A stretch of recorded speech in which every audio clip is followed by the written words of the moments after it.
नमस्कार सम्पूर्णमा लोकसेवा च्यानलमा यहाँलाई स्वागत छ। कृपया यस च्यानललाई सब्स्क्राइब गर्नुभएको छैन सब्स्क्राइब गर्नुहोला। नयाँ नयाँ भिडियो ल्याउने क्रममा आज पनि थप नयाँ भिडियो लिएर उपस्थित भएका छौँ। आज हामीले ब्याङ्किङ तयारी अन्तर्गतको मानव संसाधन व्यवस्थापन अन्तर्गतको विषय लिएर उपस्थित भएका छौँ। आजको विषयमा हामीले मानव संसाधन व्यवस्थापनको परिचय दिँदै यसका विशेषता र कार्यहरूको बारेमा छलफल गर्नेछौँ। सुरु गरौँ है त। प्रश्न: मानव संसाधन व्यवस्थापनको परिचय दिई यसका विशेषताका कार्यहरू लेख्नुहोस्। उत्तर: मानव संसाधन व्यवस्थापन सङ्गठनमा जनशक्तिको प्राप्ति, विकास, उपभोग, सम्भाव र निवृत्तिसम्मका क्रियाकलापहरूको व्यवस्थापन गर्ने पद्धति मानव संसाधन व्यवस्थापन हो। यसले सङ्गठनभित्र मानिसको व्यवस्थापन सम्बन्धी दर्शन, नीति, कार्यविधि एवं अभ्यासलाई जनाउँदछ। यो सङ्गठनमा मानवीय क्रियाकलापको सन्दर्भमा pre requirement to post requirement सम्मको समग्र व्यवस्थापन हो। भर्नाभन्दा अगाडिदेखि निवृत्ति पेन्सन पछिसम्मको अवस्था हो। मानव संसाधन व्यवस्थापनको विशेषताहरू: 1. मानव केन्द्रित अवधारणा हो। 2. यो एउटा व्यवस्थापकीय कार्य हो। 3. यो सर्वव्यापी कार्य हो। 4. यो निरन्तर प्रक्रिया हो। 5. यो परिवर्तनशील तथा गतिशील विषय हो। 6. यो समग्र विषय समेट्ने एकीकृत प्रणाली हो। 7. यो रणनीतिक विषय हो। 8. यो वस्तु, परिवेश तथा समय अनुसार फरक हुन्छ। मानव संसाधन व्यवस्थापनका कार्यहरू: मानव संसाधन व्यवस्थापनका कार्यहरूलाई निम्नानुसार उल्लेख गर्न सकिन्छ। 1. प्राप्ति एक्विजिसन।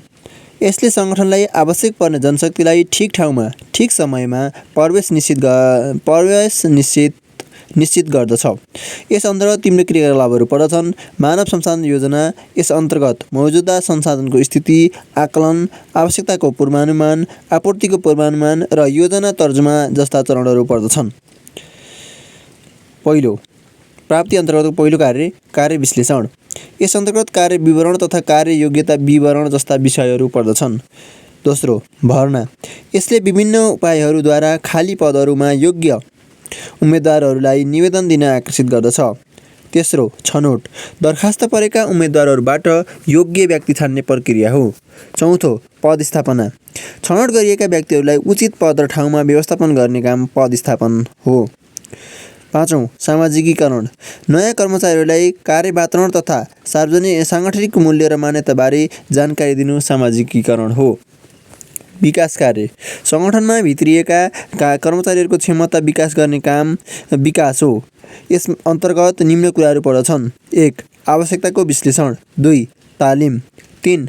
व्यवस्थापन विकास। 4. वृत्ति विकास। तेस्रो कार्य अन्तर्गत उपयोग। कर्मचारीलाई सङ्गठनमा भरपूर रूपमा उपयोग गर्ने काम उपयोग हो। यस अन्तर्गत 1. उत्प्रेरणा। 2. कार्य सम्पादन मूल्याङ्कन। 3. पुरस्कार व्यवस्थापन जस्ता विषयहरू पर्दछन्।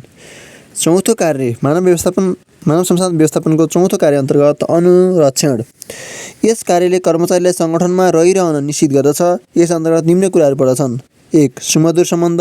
2. कर्मचारी अनुशासन। 3. गुनासो समाधान। 4. कर्मचारी कल्याण। निष्कर्षमा, सङ्गठनको उद्देश्य पुरा गर्न, मानवीय पक्षको व्यवस्थापन गर्न गरिने योजना, सङ्गठन, नियमन र नियन्त्रण जस्ता विषयहरूको समग्रता नै मानव संसाधन व्यवस्थापन हो।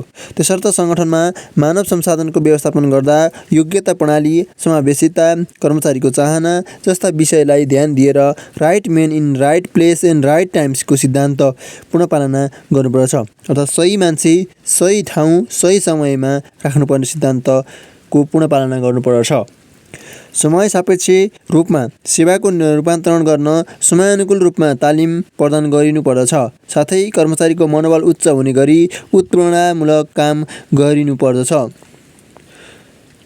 ताकि उसले आफ्नो सेवाको सुरक्षाको सुनिश्चितता महसुस गर्न सकोस्। कृपया यस च्यानललाई सब्स्क्राइब गर्नुभएको छ भने सब्स्क्राइब गर्नुहोला। साथै नजिकै रहेको बेल आइकन दबाई अल नोटिफिकेसन अन गर्नुहोला, जसले गर्दा हामीले राखेका प्रत्येक भिडियोहरू प्राप्त गर्न सक्नुहुनेछ। धन्यवाद। Keep watching, keep supporting, share and subscribe and comment. थप कुन विषयमा भिडियो चाहनुहुन्छ कमेन्ट गर्न नभुल्नुहोला। धन्यवाद।